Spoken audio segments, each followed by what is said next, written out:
Les points de vue sur l'actualité, c'est maintenant sur Europe 1. L'édito politique d'Europe 1 Matin, Caroline Roux, bonjour. Bonjour Bruce, bonjour Julie, bonjour à tous. Après les ministres qui font des interviews pour dire leur désaccord, voilà que le président de l'Assemblée s'y met lui aussi, c'est dans Le Monde daté d'aujourd'hui. Claude Barthelone réclame le deuxième temps du quinquennat, c'est une dissonance de plus. Ah non, c'est un discours de politique générale. François, Jean-Marc, vous avez un nouveau message. Allons bon. Le quatrième personnage de l'État s'autorise un recadrage de l'exécutif. Il le fait avec une décontraction rare sur le fond et sur la forme.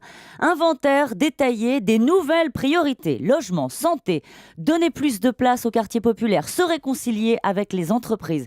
C'est clair ? Pour le chef de l'État aussi, le patron de l'Assemblée a son discours de la méthode en conseiller communication.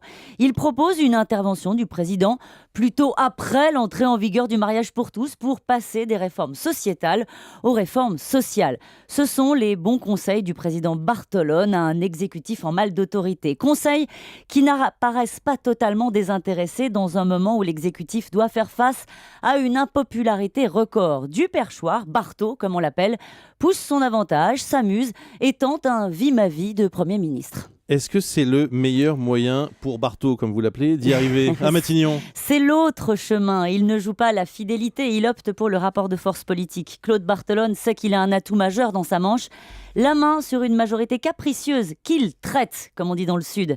Il conteste la transparence quand elle tourne au voyeurisme, réclame l'affrontement avec Angela Merkel et la droite européenne.